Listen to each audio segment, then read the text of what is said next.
Max, the man behind the camera as you might know him, has requested a grilled chicken caprese sandwich, to which I said, oh, what the hell, let's do it.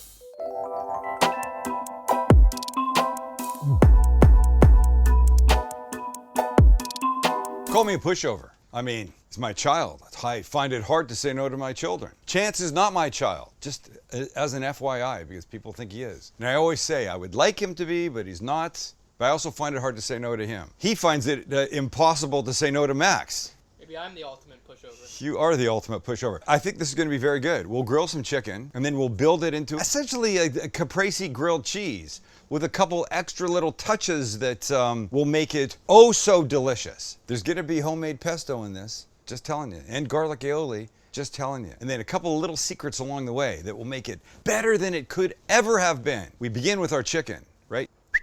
These are chicken breasts. You could use anything. Of course you could use thighs. I'd prefer to use thighs, but because I'm making this for that guy, I'm using his favorite cut. We only give it three things. First is a little splotch of oil, and then our BFF, salt, pepper, garlic powder. We flip them, we do the reverse, and we're going olive oil all the way here today, folks, because it's Caprese, it's Italian. We want the flavor, all right? When you're done, and the grill's hot, over we go. Into our hot sprayed grilled, we go.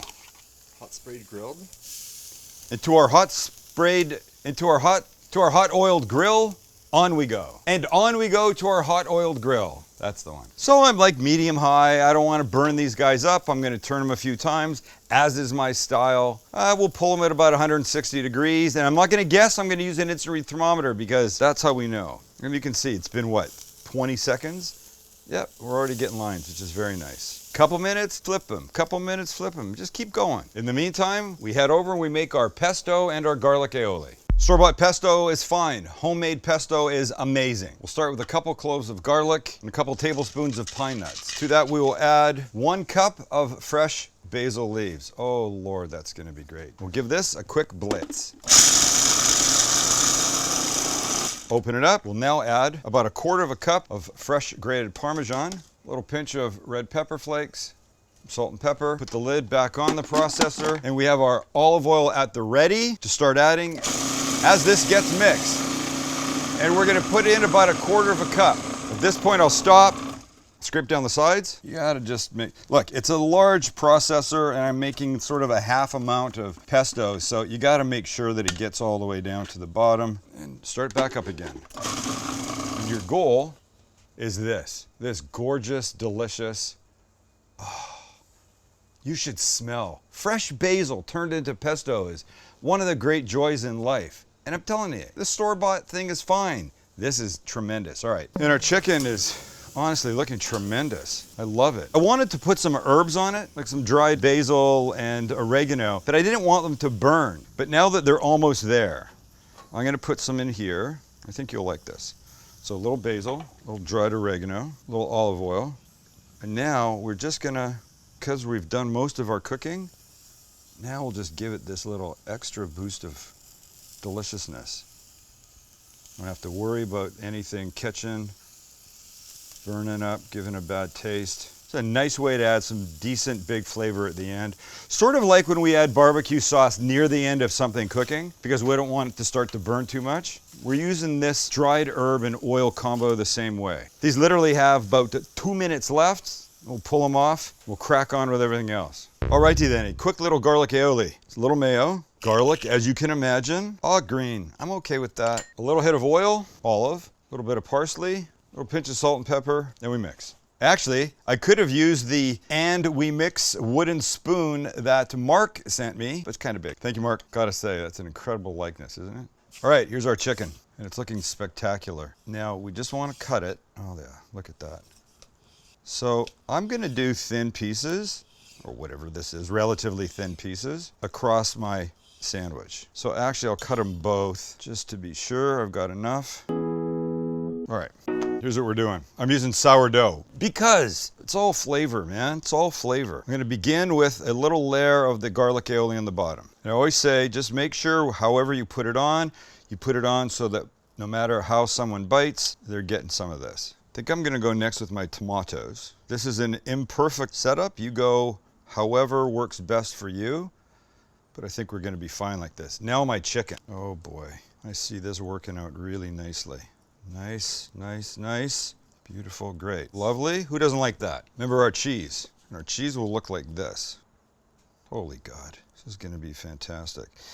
Now, you could continue on building, but I wanna just give this a bit of a jump start. So I'm gonna torch the top of this just for a second. Just for a little minute. And you see, it starts to get shiny. Gorgeous. Couple things more. We're pretty good. At this point, a little salt and pepper. And then in an exciting step, I'm adding some prosciutto because I think prosciutto on this is gonna be an amazing flavor add. Just like that. Son of a biatch. And if I'm not mistaken, the only thing left on our top bread, let me get this right, is that the right way? Is gonna be some of this amazing pesto. Look at the color. It looks fake, doesn't it? It's like I bought green dye number 47 from Amazon. All the way to the edges, goes on top. Okay, but wait, don't stop there.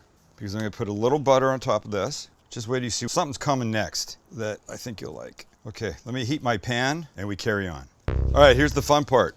I'm taking a little bit of shredded mozzarella, just a little bit, like this.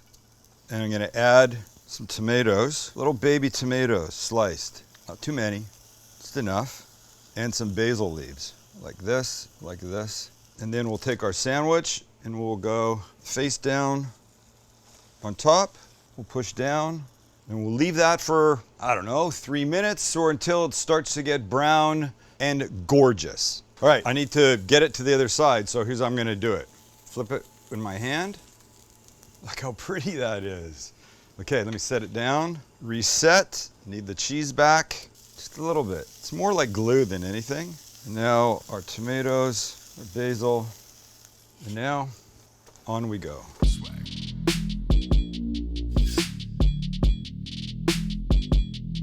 And we're there. Oh man, this is gonna be great. All right, let's take it out, cut it, and see what we got. And out we come. Beautiful. You guys go back inside. I'm gonna go like this. And then I'm gonna go like this. Oh, well, I've never seen anything more beautiful in my life. I love this. I love this crispiness here. And I'm gonna tell you one thing, all this gooey inside, the chicken, the pesto, the garlic aioli, and don't forget we have prosciutto in here. Oh my God, it's dripping. Look at this. Oh man.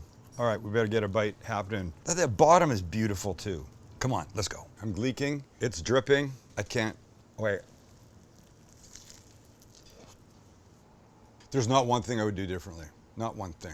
The crispy texture, the garlic aioli, and the pesto are a dream combination. The cheese, the prosciutto in here, or as our friends from The Sopranos would say, the prosciutto. Tony, did you get the prosciutto? Oh, I got the prosciutto all right. If this doesn't tell you don't eat the same thing all the time, I don't know what does. Thanks for hanging out, and if you're still here at the end, thank you. We like you guys. See ya.